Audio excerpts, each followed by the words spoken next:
A Festa Literária Internacional de Paraty de 2019, de 10 a 14 de julho, homenageia o escritor e jornalista Euclides da Cunha. E para contar as novidades de um dos maiores eventos literários do país, nós convidamos a curadora da Flip, a jornalista e editora Fernanda Diamante. Fernanda, muito obrigada pela sua presença aqui no Trilha de Letras. Eu que agradeço o convite. Obrigada. Não é? E que festa bonita vai ser a Flip. E eu tenho que começar te perguntando por que a escolha de Euclides da Cunha para ser o grande homenageado dessa festa. Olha, tem várias razões e foi uma escolha minha, mas teve uma conversa com a direção artística do festival, o Mauro Munhoz, que é o diretor.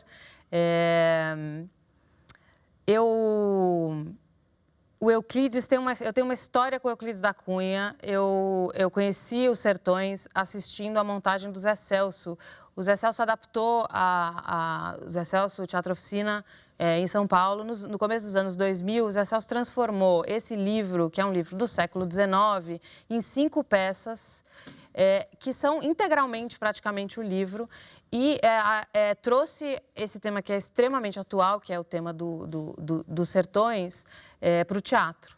E a partir de assistir ali e trabalhar um pouco nos bastidores do teatro, eu li o texto e é muito impressionante, me marcou muito. Depois eu fui a Canudos, que enfim, a história dos sertões se passa principalmente ali na região de Canudos, que é o sertão da Bahia, e eu fui até lá conhecer, subi o Monte Santo.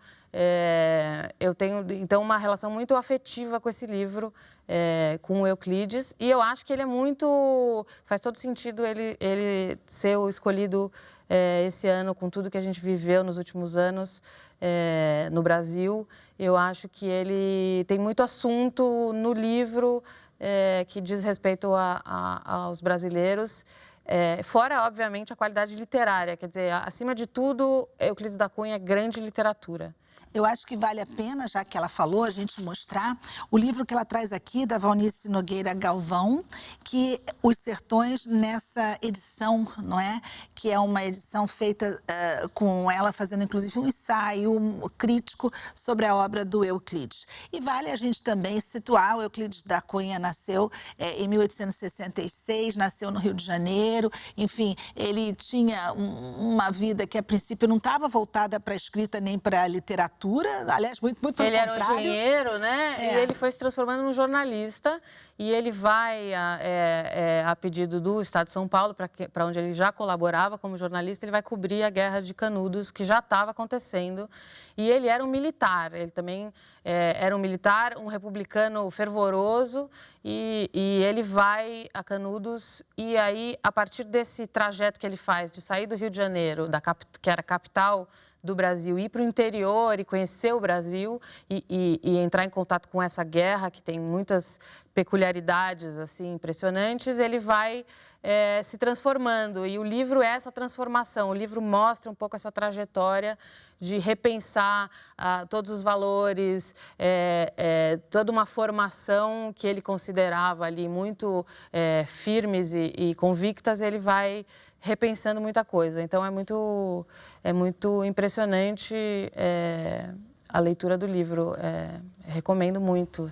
É um escritor que vivia no litoral e que, de repente, ele vai para o interior e ele conhece um outro Brasil. Esse Brasil vai ser mostrado nessa Flip 2019? Espero que sim. A gente escolhi convidados escritores, não só escritores, mas artistas também. A gente vai fazer um pouco uma mistura de linguagens. Isso já vem sendo feito, a Flip tem um pouco isso no DNA, né, de misturar desde a arquitetura da cidade, que é modificada para o festival, né, se constrói um teatro ali no meio da cidade, na verdade 2 espaços, né. A gente vai misturar, então, também linguagens como cinema, música e trazer um pouco de autores que nasceram no sertão. A gente vai tem autores que trabalham com esse assunto, né? A própria Valnice, que deve abrir a Flip, que é especialista, é a maior especialista em Euclides da Cunha e deve fazer a fala de abertura. Então, a gente vai abordar o assunto de vários lugares, assim. E você traz uma obra que não é ficcional, né, pessoal? A gente tem sempre flips em que a gente tem ficção e agora você traz um autor que conta a história da gente. Ele foi lá em loco, é um jornalista e escritor. Quem é que vem mais contar essa história? A gente vai ter, por exemplo, o José Murilo de Carvalho, que escreveu muitos ensaios sobre o Brasil, sobre vários momentos da história brasileira. Então, ele deve falar sobre Canudos, mas também sobre outros aspectos. Eu acho que o interessante é que o Euclides, ele para contar a história de Canudos, a história de Canudos é uma guerra que acaba num massacre, é uma coisa trágica, né? Mas para contar essa história, ele precisa retomar outros momentos anteriores do Brasil. Ele fala da história brasileira, da formação do Brasil, desde a chegada dos portugueses. Então, ele abre espaço para falar de tudo, assim, dá para você falar de geografia, porque ele fala ele descreve a geografia brasileira, dá para você falar de meio ambiente, dá para você falar de, até, né, você pode ter liberdade de falar de mudança climática usando o Euclides como guarda-chuva, sabe? Ele abraça muitos aspectos, inclusive da linguagem, porque é isso, ele é não ficção, ele é um jornalista, mas ele tem uma prosa de grande literatura, né? Então você consegue, quer dizer, ele influenciou o Guimarães Rosa, ele tem uma força enorme, né? E uma vida breve, né? Depois ele foi morto. A história do Euclides também é um outro assunto. A história pessoal do Euclides da Cunha é um romance à parte, não é? Sim. Quer dizer, o que ele viveu na vida dele, não só de trabalho foi importante, como o que ele viveu na sua vida pessoal foi um fato que parou, não é? O Rio de Janeiro, São Paulo, o Brasil, não se falava em outra coisa. Você podia até brevemente contar. Sim, ele foi morto pelo amante da mulher, que era isso virou série, acho que até da Globo, teve, sim, né? Desejo. E o Dilermando, que é esse homem que mata ele, também escreveu um livro contando a história dele, porque ele foi absolvido, porque ele estava na própria casa, ele se defende, ele é absolvido por legítima defesa, porque ele vai ali vingar a honra, nem sei qual é a expressão, mas ele morre, né, o Euclides, muito jovem. E 7 anos depois, o filho dele vai vingar o pai e novamente é morto pelo mesmo Dilermando. E o Dilermando depois escreve um livro contando essa história, porque ele é execrado publicamente, apesar de ter sido absolvido pela justiça. Então, E ele tinha 17 anos quando ele conhece ela, e ela tem 34. Ele é bem mais jovem, né? Ele é bem mais jovem que o Euclides. E, no final, ele acaba engravidando ela e isso chega na tragédia. Então, assim, tem um quê de tragédia shakespeariana, assim, a história toda, né? Fernanda Diamante, a gente vai dar uma paradinha porque nós fomos fazer uma pergunta. Isso mesmo, nosso entrevistado. Quais são os traços peculiares que tornaram a escrita de Euclides da Cunha em Os Sertões um clássico da literatura? Vamos ouvir. Euclides publica o seu livro Os Sertões em 1902. É o relato da Guerra de Canudos e o relato da luta é precedido por um estudo da terra, o sertão, e do homem, sertanejo, que Euclides da Cunha considerava como o cerne da nacionalidade brasileira. Porque Euclides da Cunha, com a sua obra Os Sertões, criou a base para toda uma categoria de gêneros, sobretudo de ensaios de análise social e econômica, os chamados retratos do Brasil, né? Dos quais fazem parte autores como Gilberto Freire, Sérgio Buarque de Holanda, Caio Prado Júnior, Antônio Cândido, Darcy Ribeiro e outros mais. por aí a gente vê a importância da obra de Euclides da Cunha, como você dizia, Fernanda. E agora eu vou te perguntar, nessa Flip, quem é que vem de fora, autores internacionais que vão participar da festa? Vamos ter muitas autoras internacionais, alguns autores estreantes. Teremos a Kristen Roupenian, que escreveu um conto chamado Cat Person, que viralizou na internet. Foi o conto mais lido da New Yorker, da história da New Yorker. É uma história de um casal que se conhece pela internet. Isso ganhou, assim, todo mundo comentou, todos os comentaristas, mesmo no Brasil, escreveram sobre esse texto. E agora ela lançou uma coletânea com os contos dela e virá. Então, super feliz porque tem esse impacto, né? Essa força, e os contos são muito bons, e os contos misturam um pouco, ela é americana, os contos misturam um pouco um certo terror, assim, com o cotidiano. É bem interessante. E quem mais que a gente vai ter aí nessa festa?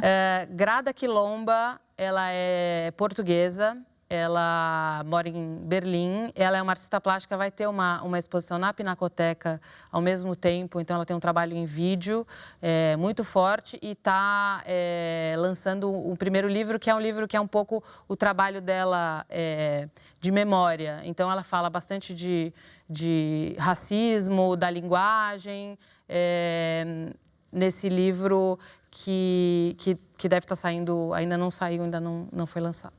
Bom, você falou que tinha tantas autoras. Lembra de mais um nome para falar para a gente que vem aí? Sheila Heti. Eu estou terminando o livro dela agora, maravilhoso, chama Maternidade. Ela fala sobre a escolha de ter ou não ter filhos. É uma escritora canadense, muito premiada, já escreveu vários livros. E nesse livro, especificamente, ela debate com muita profundidade, mas é ficção, a maternidade. Acho que é um assunto bem forte, assim. Gente, olha só, nós vamos continuar conversando com a Fernanda, porque eu quero saber com ela o seguinte, ela falou de tanta gente, eu quero saber do trabalho dela de bastidores, vocês não querem? Como é que é a vida de alguém que está trabalhando muito com isso para trazer todas essas pessoas para essa festa? Como é que tem sido o dia a dia da Fernanda? Mas a gente vai falar disso no próximo bloco, tá bom, Fernanda? Agora a gente vai dar uma paradinha e vai ouvir a dica literária da nossa produtora Maíra de Assis. O Trilha de Letras volta já.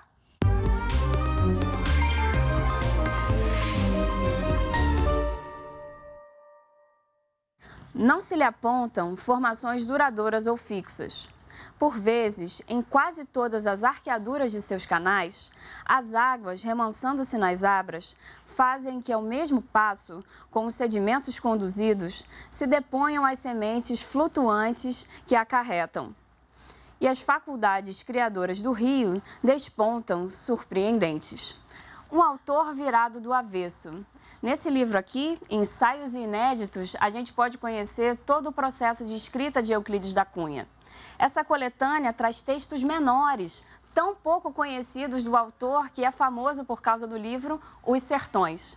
A gente pode conferir manuscritos, textos inacabados, rasuras, introduções, cortes e tudo feito pela editoria que reuniu essa coletânea com tanto carinho.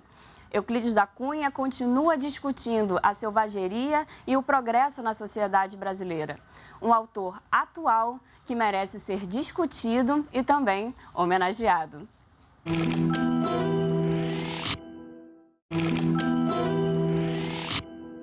O Trilha de Letras está de volta, mas antes que a gente continue conversando com Fernanda Diamante sobre a Flip 2019 e Euclides da Cunha, nós vamos agora ao quadro Dando a Letra, o espaço para que novos escritores divulguem os seus livros. Se você tem um trabalho e quer mostrar aqui no Trilha de Letras, mande pra gente.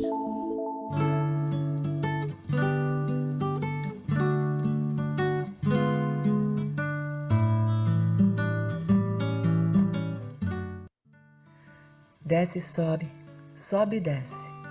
Ir e vir em ondas que se alternam, tecendo movimentos, tecendo momentos. Hoje é a glória para sempre. Hoje é o alto dos tamancos. É a crista das ondas que embalam sonhos. Paris? Algum dia, quem sabe. Com dinheiro tudo é possível, até o afeto. Deixa de lado o que te incomoda, Marina. Repete muitas vezes até você acreditar. Deixa de lado as coisas fora de lugar, os lutos que permanecem vivos em algum canto da alma atulhada de abandonos. Eu sou um botão de flor que nunca desabrocha. Deixa de lado as migalhas que ao acaso te jogam, ao menos por hoje. Hoje você tirou a sorte grande. Hoje você pode brincar de dama, de princesa, de casinha, de castelo, de príncipe. Hoje você pode sonhar.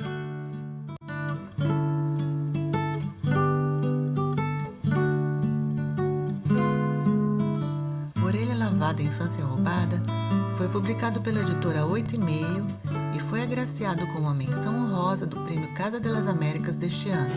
Fernanda Diamante, como é que é o seu dia a dia para você pesquisar, olhar, fazer uma pluralidade disso, mexer nisso para que tudo faça sentido e tenha ligação? Bom, eu tive sorte de...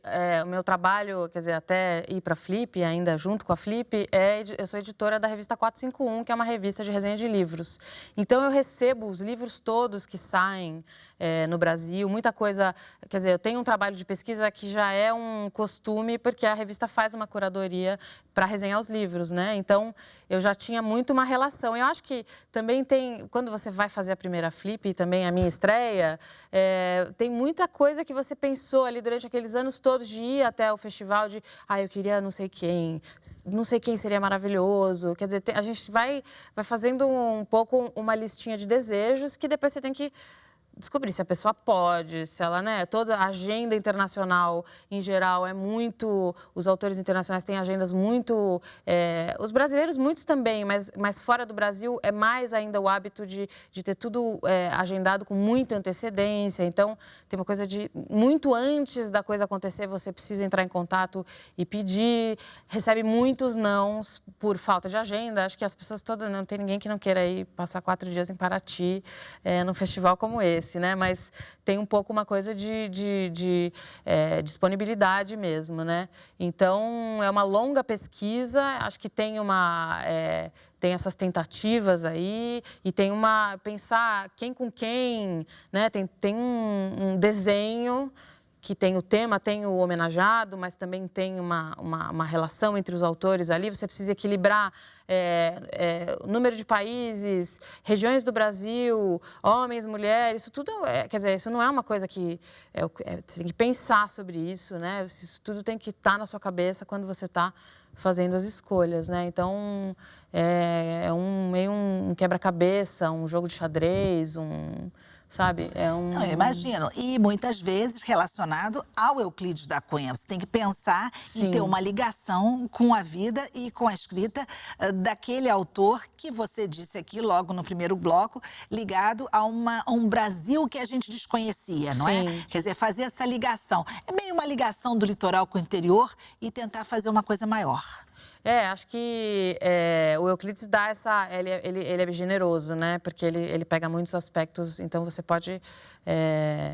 deve ter autores até mais difíceis. Ele tem muitas possibilidades. A gente vai fazer um ciclo no SESC só sobre o autor homenageado. Então, tem um trabalho paralelo que é feito, que chama os professores, as pessoas especializadas, e que são 8 encontros que estão acontecendo e seguem acontecendo, que também complementam um pouco o que é a Flip. Então, eu vou aproveitar, já que você falou nisso, e a gente vai voltar ao nosso homenageado, que é o Euclides da Cunha, e a gente foi perguntar se a tragédia pessoal de Euclides da Cunha, de certa forma, ofuscou a obra do autor de Os Sertões. Será? Não, porque são duas coisas que se sucederam com um certo intervalo. Euclides da Cunha teve todo o tempo de elaborar Os Sertões, deu certo, 100%, esta composição, publicação, repercussão.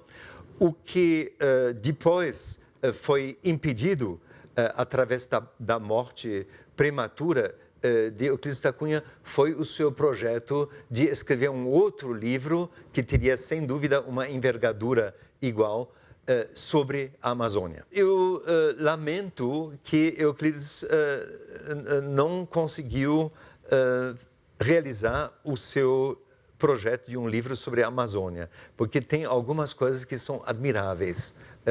Primeiro, Euclides ficou mais tempo na Amazônia do que nos sertões. Então, como os grandes pesquisadores da Amazônia, ele ficou meses e meses subindo o Rio Purus como chefe de uma delegação, da parte brasileira, de uma delegação mista Brasil-Peru para definir as fronteiras, né? Ele, inclusive, teve muita habilidade diplomática numa situação em que a disputa do território do Acre, riquíssimo em borracha, nós estamos no auge da época da borracha, em que essa disputa trouxe consigo a eventualidade de um conflito de guerra entre Brasil e Peru. Então, Euclides da Cunha teve qualidades de diplomata. Essa guerra não aconteceu e ele teve o seu mérito nisso. Não só a natureza é focalizada, mas também as pessoas, os operários, em especial os seringueiros. Então, ele descreve o dia a dia dos seringueiros, a duríssima condição de trabalho deles, que foram, na verdade, explorados como escravos, né? O próprio Euclides, assim como ele denunciou em Os Sertões que o exército brasileiro fez ao arrasar totalmente com Canudos e a degolar os prisioneiros, não só homens, mas também mulheres e crianças, isso foi, na palavra, no sentido integral da palavra, um crime, escreve Euclides no prefácio dos Sertões. E ele denuncia também, então, a condição em que vivem os operários, os seringueiros, eles estão sendo amarrados num sistema de dívidas dos quais eles não conseguem se livrar e têm que trabalhar até o resto da vida a serviço dos donos dos seringais. Na realidade, né, Fernanda, quando a gente ouve falar, foi o que você disse, né? Quer dizer, tem a vida pessoal, tem a história dele, mas os sertões são sempre lembrados como uma obra-prima, não é? Acho que sim, acho que tem a obra Os Sertões e ela divulga um episódio da história brasileira que reverbera até hoje, né? Eu me lembro que na época da campanha eleitoral da última, eu li na Economist um artigo que tinha lá a lição não aprendida de Canudos. Quer dizer, isso reverbera até hoje, né? O que aconteceu ali ficou mal parado, né? E acho que faz parte da nossa história. Então... Não, e é o que você diz também, ele tem um livro sobre a Amazônia que pouca gente comenta, que é da viagem que a gente falou aqui no programa. Sim, ele trata de um Brasil profundo, assim, que a gente precisa conhecer melhor e eu recomendo, eu queria falar uma coisa que eu tenho dito e que tem funcionado para algumas pessoas, eu recebi uns retornos disso, que é difícil ler o livro. Especialmente porque o começo do livro é a Terra, que é um relato geográfico do Brasil. Então, o que eu digo, que foi como eu consegui entrar no livro, é leiam em voz alta. Porque a primeira parte é a mais curta, ela é a mais difícil, ela muitas vezes faz com que a pessoa desista da leitura, porque ela é densa. Mas quando você traz para a voz, você começa a se ouvir e a entender o que é aquilo, dá um gosto, enfim, funciona para muita gente. Então, a minha sugestão de exercício para as pessoas que tiveram dificuldade. Muita gente falou, eu tentei, não consegui, foi difícil e tal. A luta, que é a última parte, é a parte mais jornalística, digamos, né? Então, eu sugiro isso. Leiam em voz alta, coisa meio maluca de fazer, mas sozinha no quarto e tal. É a minha sugestão. Fernanda Diamante, para quem não pode estar em Paraty, como é que faz? Tem na web tudo que vai acontecer na Flip? Sim, como é que todas participa? as mesas são abertas para assistir online, ao vivo, durante a Flip. Nos 4 dias elas ficam depois disponíveis também, mas elas têm streaming. Então assistam. Quem não puder ir, acho que dá para assistir a programação ao vivo. Além disso, quer dizer, está assistindo a uma programação que você está aí dizendo que vai acontecer, tem também aquilo que acontece paralelo na Flip, que é muito interessante, não é? São aquelas casinhas lindas de Paraty, cheias de atividades culturais, com muita gente falando de outros assuntos e que também faz parte da festa. Sim, acho que a Flip foi se tornando nos últimos anos uma colaboração de muitas programações que ficam e tem espaço para todo mundo, tem muito público, todos os lugares lotam, é maravilhoso de ver, as programações são altíssimo nível, são muitas casas parceiras, elas aumentaram de número, eu não saberia agora, eu não fiz essa lição de casa, desculpem, mas o número, mas são mais de 20, ocupam todo o centro histórico de Paraty, tem coisas artísticas, apresentações de teatro, outras falas de outras pessoas, enfim, tem workshops, tem 1000 coisas acontecendo ali e que a gente considera parte da festa, né? Fernanda Diamante, foi um prazer conhecer você pessoalmente. Muito prazer. Gente, é uma pessoa absolutamente simples, mas tão sincera aqui comigo e mostrando para vocês que a literatura tem essa questão da verdade. E acho que o Euclides da Cunha fez isso muito bem nos Sertões. Não é à toa que a Fernanda Diamante escolheu o Euclides para essa festa. Fernanda, muito obrigada. Obrigada. Sucesso enorme para você Agradeço com a muito Flip, o convite. não Obrigada. Não é Obrigada. isso? Gente, o nosso Trilha de Letras chegou ao fim. A gente volta na próxima semana com mais um ótimo programa para vocês. Trilha, o caminho da literatura passa por aqui.